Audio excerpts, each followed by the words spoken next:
Hi there, as usual, just out of the gym here. This is for single people out there. I wanted to share something with you. I was working out there and I was thinking about last week I officiated a wedding, and I realised at the end of the day that it was on the anniversary of Becky and my first date. It was on the 12th anniversary, 22nd of August. And I was thinking then back to that first date. I had just turned 34. I always thought I would be married by 27. The whole way through my late teens, early 20s, 27 was the date when I thought, the age when I thought I would be married.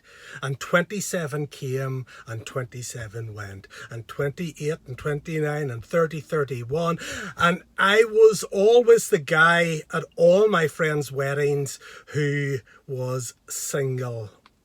I was always the guy that they weren't sure what table to put him at. You know, that table that's kind of a mixture of people from the kids to that Uncle George who drinks too much, to 60-year-old Aunt Gertrude who's divorced and they think that you two might just click.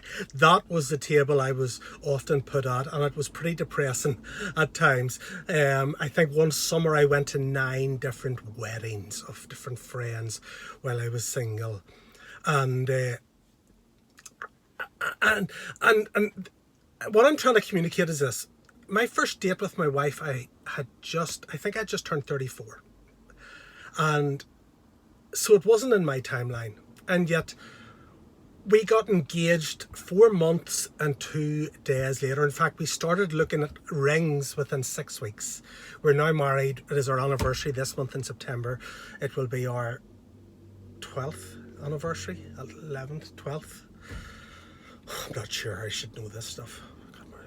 Anyway. 2009, 11th.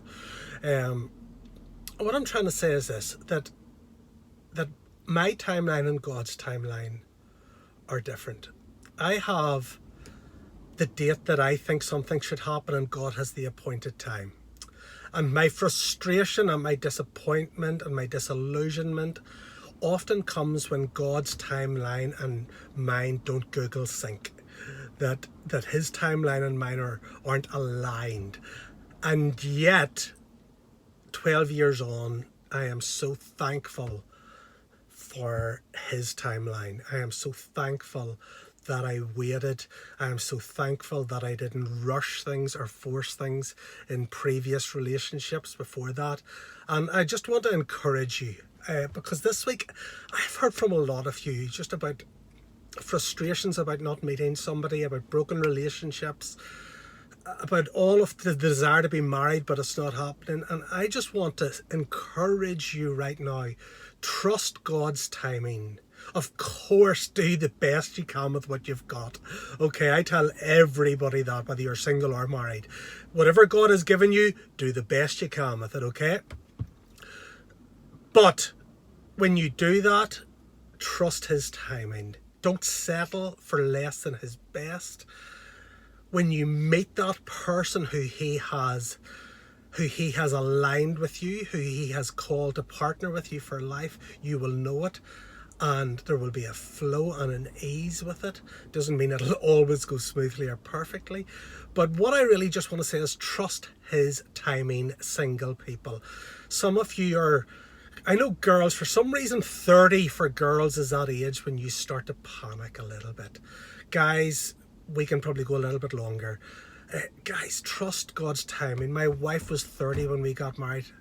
I've just realised maybe she was panicking. I'm only joking. No, trust God's timing, guys, girls. Whether you're 21, 30, 46, 54, trust his timing. He knows what is best for you. If I had met my wife a year before I met her, I would have totally messed it up big time. If she hadn't met me a year before that, she would probably have messed it up too, just being honest. So God's timing was perfect, and when we met, we were both in that place where we were ready to meet our future husband or wife. We were on the same page. We never really had to even talk about getting married. We just knew. And so trust his timing. whatever stage of life you're at. I just want to encourage the singles with that today. May the Lord give you the desires of your heart, but in His timing. But do the best with what you've got. Bye.